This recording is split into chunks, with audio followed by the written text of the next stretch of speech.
Hello friends.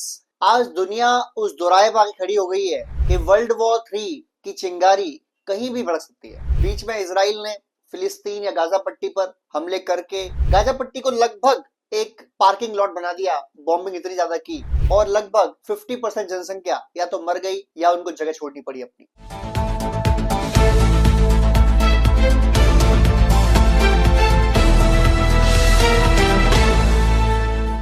Hello friends.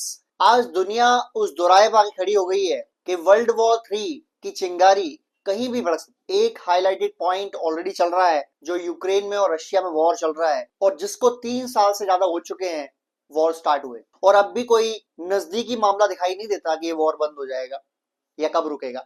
दूसरी तरफ बीच में इसराइल ने फिलिस्तीन या गाजा पट्टी पर हमले करके गाजा पट्टी को लगभग एक पार्किंग लॉट बना दिया, बॉम्बिंग इतनी ज्यादा की और लगभग 50% जनसंख्या या तो मर गई या उनको जगह छोड़नी पड़ी अपनी। अभी ये ट्रेलर ही था, अभी इससे दुनिया उभर ही रही है कि एक और वॉर शुरू होने के कगार में पहुंच चुका है।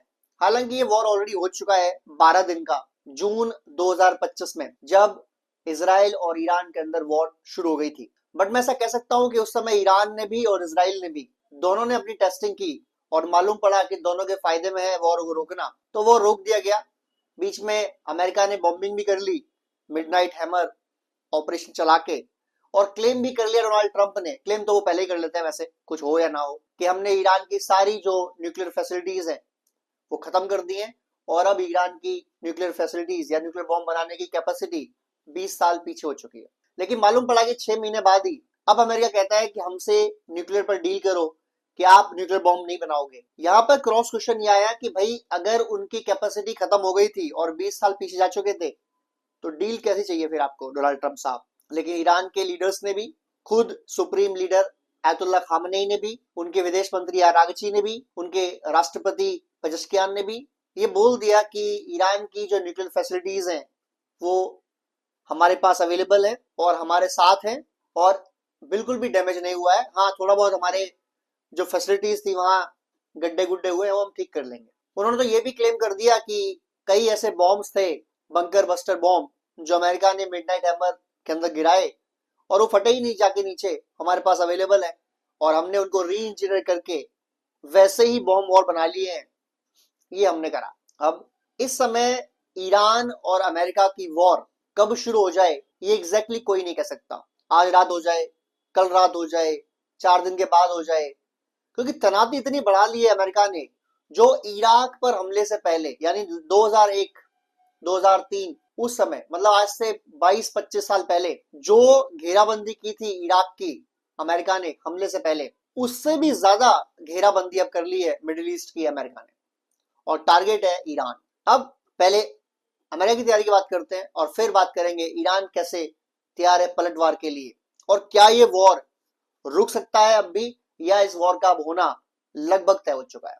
सबसे पहली बात, अमेरिका ने पिछले 8-10 दिन के अंदर 112 C-17 ग्लोब मास्टर और हरक्यूलिस विमान, जो सैनिकों को और युद्ध के सामान को, सामग्री को, चाहे बॉम्ब्स हो, चाहे टैंक्स हो, चाहे बोफोर्स गन हो, इवन हेलीकॉप्टर्स को भी लेके उड़ सकते हैं, ये 112 विमान आए हैं मिडिल ईस्ट में जो ईरान के आसपास की तैनाती है। सबसे ज्यादा जमावड़ा कहाँ किया है? अगर समंदर की बात करें तो समंदर में उनके 2 युद्धपोत आ चुके हैं। एक लाल सागर से आया है, रेड सी से आया है, और एक उस तरफ से आया है अटलांटिक सागर से, और एक का नाम है जॉर्ज डब्ल्यू बुश और दूसरे का नाम है अब्राहम लिंकन। और ये दोनों फ्लीट्स, ये दोनों तो युद्धपोत हैं जिनके ऊपर लगभग हर युद्धपोत पर 50-50 फाइटर जेट्स अवेलेबल हैं, 100 हेलीकॉप्टर्स अवेलेबल हैं और 5000 अमेरिकी जवान अवेलेबल है। इसके अलावा इनके साथ चलने वाली फ्लीट्स जो हैं, फ्रिगेट्स हैं, डिस्ट्रॉयर्स हैं, डिफेंस इक्विपमेंट्स हैं, ऐसे हर एक युद्धपोत के साथ 50 से ज्यादा नौसैनिक विमान है। ये पूरी फ्लीट लेके लगभग ईरान को हर तरफ से समुद्र में घेरने की तैयारी कर ली है और घेर लिया। बल्कि उसके बाद जो अमेरिका के बेसेस हैं, 50 से भी ज्यादा बेसेस हैं अमेरिका के मिडिल ईस्ट में, पर उनमें से कुछ सबसे ज्यादा जो जमावड़े किए उन्होंने ईरान पर हमला करने के लिए, वो सबसे ज्यादा तैनाती उन्होंने करी है, वो करी है इराक के अंदर, तुर्कमेनिस्तान के अंदर, जॉर्डन के अंदर, सीरिया के अंदर, ओमान के अंदर, और एक पूरी तरह से घेरने की तैयारी कर ली है। हालांकि तुर्की ने बोला है कि हमारे बेस का इस्तेमाल ना हो ईरान पर हमले के लिए। लेकिन जब लड़ाई होगी अमेरिका सुनेगा बात? आपको लगता है क्या? क्या अमेरिका बात पूछेगा ईरान तुर्की से, हम आपका इस्तेमाल करें ये एयरबेस की? नहीं। एयरबेस लेता ही किस लिए है कंट्री? ताकि जब लड़ाई हो तो उसका इस्तेमाल किया जा सके। तो करेंगे वो। हाँ, हो सकता है शुरुआत में ना करें, कतर का एयरबेस हो, ये हर जगह से अमेरिका तैयारी कर रहा है ईरान पर हमले की। उनके 3 टारगेट है। फर्स्ट टारगेट है supreme leader of Iran ayatollah Khamenei. इनको या तो मारना या इन्हें उठा के कैद करना और इनको अमेरिका वापस ले जाना। या तो ये टारगेट है अमेरिका का, जो नंबर 1 है। नंबर 2, किसी भी तरीके से ईरान की मिसाइल टेक्नोलॉजी को डिस्ट्रॉय करना और इस लेवल तक लेके आना कि उसके बाद अमेरिका की शर्तों को मानना पड़ जाए ईरान को हर हाल में। और नंबर 3, रिजीम को चेंज करना। अमेरिका चाहता है कि ईरान के अंदर वापस जो पहले शाह पहलवी थे, उनके ही जो प्रिंस हैं इस समय, रेजा पहलवी, वो अमेरिका में ही रहते हैं। उनकी 3 बेटियां रहती है अमेरिका के अंदर, जिन्होंने लगभग 25-30 दिन पहले कोशिश की थी कि एक मूवमेंट शुरू कर दें ईरान में, और हो भी गई, वो मूवमेंट चल भी रही थी, जिसके अंदर रिजीम चेंज किया सके। और काफी लोगों ने पार्ट लिया इसमें। हालांकि ईरान की आईआरजीसी ने, फौज ने, पुलिस ने और ईरान की लीडरशिप ने उस चीज को दबा दिया। बहुत से लोगों को मारा गया, ऐसा इजरायली रिपोर्ट कहती है कि तकरीबन 7,000 ज्यादा लोग मार दिए ईरान ने, ताकि प्रोटेस्ट बंद हो सके, और लगभग दबा दिए इस प्रोटेस्ट को। इसमें कोई दो राय नहीं है कहने में। अब अमेरिका अगर हमला करता है ईरान के ऊपर, अभी 3-4 दिन पहले ही शुक्रवार को ही इनकी मीटिंग थी, जो ओमान के मस्कट में हुई, ईरान की और अमेरिका की। वो मीटिंग निकली बेनतीजा। क्यों? अमेरिका की शर्तें जो थी वो ईरान को नामंजूर है, और ईरान जो चाहता है वो अमेरिका को नामंजूर है। क्या शर्तें थी? पहली शर्त जो रखी अमेरिका ने कि अपने न्यूक्लियर प्रोग्राम को बंद करे ईरान। ईरान रेडी था कि हम उस पर बात कर सकते हैं, हम इसको लिमिट कर सकते हैं सिर्फ बिजली उत्पादन तक, उसके बाद हम इसमें बॉम्बिंग नहीं बनाएंगे। इतना तो ईरान मानने को तैयार था।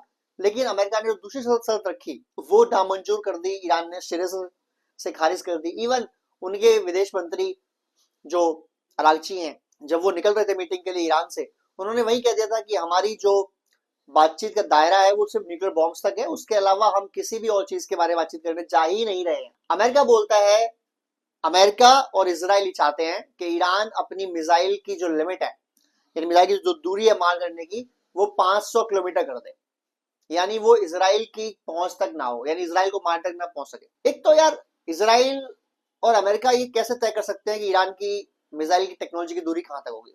इजराइल का ये मानना है कि अगर ईरान की मिसाइल्स हमारे यहाँ गिरती हैं, तो जो लास्ट टाइम जो मैंने बताया शुरुआत में आपको कि जब 12 दिन की वॉर हुई थी, तब इजराइल में जो मिसाइल गिरी थी ईरान की, वो काफी गिर गई थी, उन्होंने काफी डिस्ट्रॉय भी कर दिया थोड़ा बहुत। तो इजराइल का ये मानना है, इजराइल ने बताया भी है अमेरिका को कि अगर 700 मिसाइलें ईरान भेजता है इजराइल में विद 500-700 ड्रोन, तो हम उनको रोक लेंगे, और उसके बाद जब आएंगी तो फिर वो इजराइल में गिरेंगी, फिर हमें और सारी Thar, patriot missile defence system के और इक्विपमेंट चाहिए होंगे, उसके बाद हम रोक नहीं पाएंगे। अब मिसाइल की अगर रेंज ही ईरान लिमिटेड कर देगा और 500 किलोमीटर से कम कर देगा, तो जब भी इजराइल का मन करेगा आगे ठोक देगा इनको, क्योंकि आप तो प्रमाण कर सकते ही नहीं है। तो ये तो मानने वाली बात भी नहीं थी और उन्होंने मानी भी नहीं। तीसरी बात, उन्होंने कहा कि आप, अमेरिका ने डिमांड की ईरान से कि आप जो आपके सपोर्टिव ग्रुप्स हैं, जिनको आप फंड करते हो, जैसे हुती है, हमास है, हिजबुल्ला है, आप इनको फंडिंग नहीं करोगे, क्योंकि ये इजराइल को परेशान करते हैं, इजराइल में हथियार हमला करते हैं। तो ईरान ने कहा कि हमारी ये इनर पॉलिसी है और हमारी सिक्योरिटी पॉलिसी का पार्ट है ये, हम इस पर फिलहाल कोई डिसीजन नहीं ले सकते, बट हाँ इस बारे में सोचेंगे, और शायद हम दें शायद ना ले, कोई कमिटमेंट नहीं दे रहे आप। ठीक है भाई। उसके बाद बात आई चौथी चीज की कि आप जो आपके यहाँ विद्रोह हो रहे हैं, आप इनको तरीके से डील करें, मतलब आप गोली ना मारे, फांसी चढ़ाएं। तो ईरान के विदेश मंत्री ने, अरागची ने, साफ साफ बोल दिया कि ये हमारा इनर मामला है, अंदरूनी मामला है, और इसको हम कैसे डील करते हैं, इस पर हम डिक्टेशन अमेरिका से तो नहीं लेंगे, हम खुद डील करेंगे इससे। इसके बाद तो लगभग तय हो गया था कि ये जो बातचीत थी, जो 7 घंटे चली, बाय द वे 7 घंटे अरागची और स्टीव बिटकॉफ और ट्रम्प के दामाद साथ में थे, इन 3 लोगों की बातचीत चली ओमान के मस्कट में, और 7 घंटे के बाद रिजल्ट ये आया कि रिजल्ट है शून्य बट्टे सन्नाटा, कोई रिजल्ट नहीं है। ईरान भी धमकी देकर तैयार है, उधर अमेरिका भी धमकी देकर तैयार है। अमेरिका ने और अपनी सेना भेजनी शुरू कर दी। जैसे मैंने बताया आपको कि 112 C-17 ग्लोबमास्टर और सुपर हरक्यूलिस विमान आए पूरी मिडिल ईस्ट में, और ईरान को चारों तरफ से घेरने की तैयारी कर ली है इन लोगों ने। पाकिस्तान से हमले की तैयारी में है ये, और पाकिस्तान की फौज को बोल दिया है कि आप भी हमला करेंगे जब हम आपको ऑर्डर देंगे। और Pakistan as usually already ready है, क्योंकि उनको तो पैसे चाहिए मरने के लिए, अपनी फौज को मरवाने के लिए वो तैयार है। अब बात आती है कि क्या ईरान क्या करेगा अगर वॉर होता है।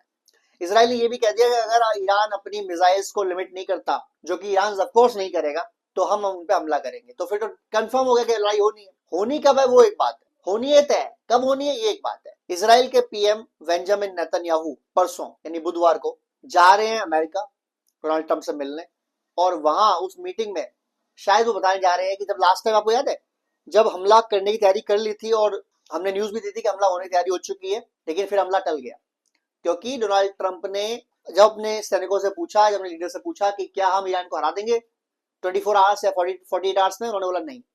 उधर से इसराइल के पीएम पहुंच गए और बोला कि इसराइल पर अगर अभी ईरान ने हमला किया तो ईरान से हम बचाने में खुद को सक्षम नहीं है, फिलहाल हमें तैयारी करने के लिए टाइम चाहिए।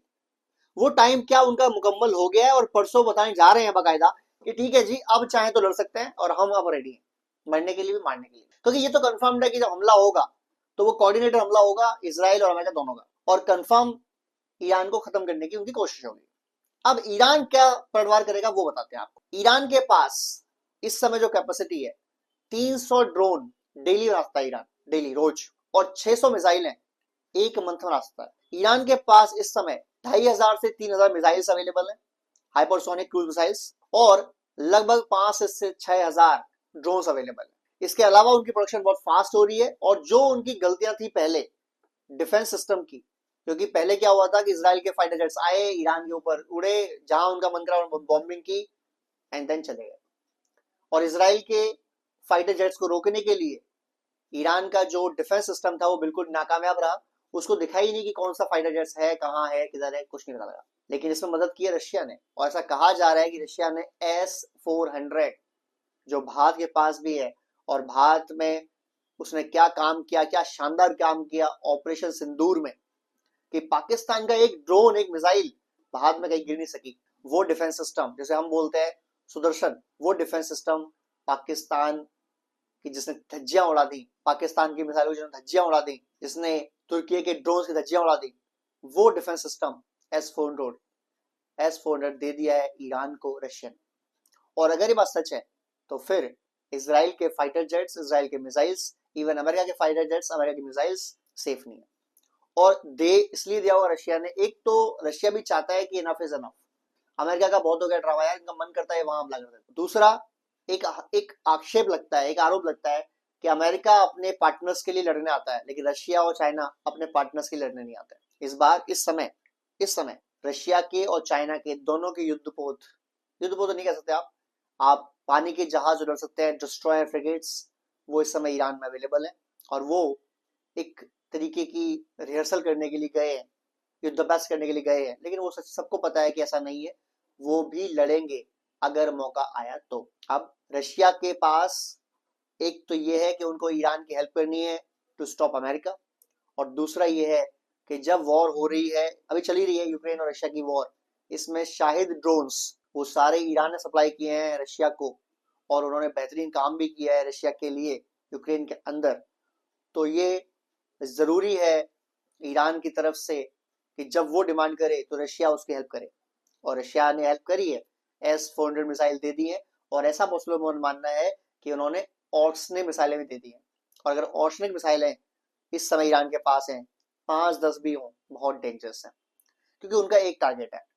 अगर ईरान को पता है कि ईरान युद्ध हार जाएगा, Iran will lose, America Israel से एक साथ जीतना इम्पॉसिबल है, लेकिन ईरान की एक सोच है इस समय, वो सोच ये है कि हम तो डूबेंगे सनम, साथ में तुमको लेके डूबेंगे, यानी हम तो मरेंगे लेकिन तुमको निपटाएंगे। और अगर ईरान ने अमेरिका के एक युद्धपोत को डिस्ट्रॉय कर दिया और छोटे मोटे जेट्स को डिस्ट्रॉय कर दिया, तो 5000 से ज्यादा जाने जाएंगी अमेरिकन सोल्जर्स की, और अरबों का नुकसान होगा वो अलग। और इसके अलावा क्या उसकी इंसल्ट हो जाएगी दुनिया में, फायर पावर में, लड़ाई में, वो आप समझ सकते हैं। और चाइना और रशिया चाहते हैं कि ईरान में फंसाया जाए अमेरिका को जाके, ईरान में ठोका जाए अमेरिका को जाके, ईरान में अमेरिका की डिस्ट्रॉय की शुरुआत की जाए, और अगर ऐसा कर दिया गया तो अमेरिका वापस चला जाएगा या न्यूक्लियर बॉम्ब मार देगा, पता नहीं, लेकिन अमेरिका की पावर घट जाएगी दुनिया में, ये तो कंफर्म्ड है। और रशिया और चाइना यही चाहते हैं। रशिया भाई बदला और भी लेना है, अपना स्कोर सेटल करना है, क्योंकि जब वॉर हो रही थी यूक्रेन की, अब तो खैर इतना डोनाल्ड ट्रंप सप्लाई नहीं कर रहा रशिया के खिलाफ यूक्रेन को मिसाइल्स वगैरह, नाटो दे रहा है, लेकिन जब जो बाइडेन प्रेसिडेंट थे उन्होंने बहुत ज्यादा सप्लाई की, बहुत फंडिंग करी यूक्रेन की, जिसकी वजह से यूक्रेन अब तक लड़ाई में टिका हुआ है, वरना कब का हार जाता। तो रशिया चाहता है वो इसको सेटल करना, और ईरान अगर अमेरिका से वॉर होती है तो ईरान को जरूर मदद दी जाएगी, मिसाइल्स की, इक्विपमेंट्स की, डिफेंस सिस्टम्स की, ताकि वो लड़ सके। इधर चाइना भी चाहता है कि ताइवान को जो हमले हमले के लिए, डिफेंस के लिए अमेरिका बार बार हथियार भेजता रहता है, उसका भी बदला कहीं कहीं लिया जाए, और वो बदला भी वो ईरान में देख रहे हैं। इसलिए उन्होंने अपनी DF-21 मिसाइल, जो बेसिकली युद्धपोत को डिस्ट्रॉय करने के लिए ही बनी है, वो दे दी है। और अगर ये कामयाब हो गई तो अमेरिका के लिए नाक कटने जैसी कंडीशन हो जाएगी पैदा। और अमेरिका, रशिया, चाइना दोनों चाहते हैं कि अमेरिका की ऐसी नाक कटे कि उसके बाद अमेरिका कभी सर उठा के ना देख पाए, या अमेरिका की जो जो तूती बोलती है, जो धमकी देता है, वो रह जाए। और ईरान भी चाहता है कि एक बार वॉर हो ही जाए यार, क्योंकि रो रो नाटक है। ईरान की तैयारी कैसे चल रही है वॉर की, तो मैं बताऊं आपको, 8 फरवरी यानी आज के दिन ईरान के लीडर्स की एक मीटिंग होती है, जिसमें IRGC के लीडर, कमांडर्स, सेना के commanders, leaders, air force commander leaders और नेवी कमांडर लीडर्स, ये सब जाते हैं 8 फरवरी को। और 37 साल में पहली बार ऐसा हुआ है कि आज आयतुल्लाह खामनेई, सुप्रीम लीडर, इस मीटिंग में नहीं गए, और उनकी जगह इस मीटिंग को लीड किया है ईरान के जो इस समय सेना के प्रमुख हैं या सेना के लीडर हैं, जिनका नाम है मुसावी। इन्होंने लीड किया। कोरोना टाइम में भी खामनेई साहब गए थे, लेकिन आज नहीं गए। इसका रीजन, इसका 3 रीजन। पहला, ईरान ने अपने सुप्रीम लीडर को बंकर में बंद कर दिया है, ताकि जब वॉर हो तो उन पर कोई हमला ना हो जाए। दूसरा, अमेरिका के टारगेट हो सकते थे, डायरेक्ट मिसाइल अटैक कर सकते थे, इसलिए उनको निकाला ही नहीं गया बाहर। तीसरा, ये कंफर्म है कि ईरान ने युद्ध की तैयारी चल रही है, और बहुत बहुत बड़े लोग चल रही है। ईरान ने खुलेआम बोल भी दिया, मुसावी ने बोल दिया है कि हमारे फिंगर्स जो है वो ट्रिगर्स पर ही हैं, तो हमले की तैयारी की गुस्ताखी ना करें। अगर आपने एक मिसाइल छोड़ी, हम पुरजोर फुल पावर में रिप्लाई देंगे आपको, फुल पावर में। और 4-5 हजार जो सैनिक मरेंगे अमेरिकन, उनकी जिम्मेदारी ट्रंप पर होगी, हम पर नहीं होगी। इसके अलावा सेंट्रल ईरान के अंदर एयर स्पेस बंद कर दिया है, यानी जहां तेहरान है उसके आसपास सारा इंटरनेट बंद है और सारा एयर स्पेस बंद है। इंटरनेट तो खोल देते हैं वो, लेकिन मेनली उनका एयर स्पेस बंद है। क्यों बंद है एयर स्पेस? ताकि कोई मिसाइल, कोई ड्रोन ऊपर से आके हमला करने की कोशिश ना करे। जय हिंद, जय भारत।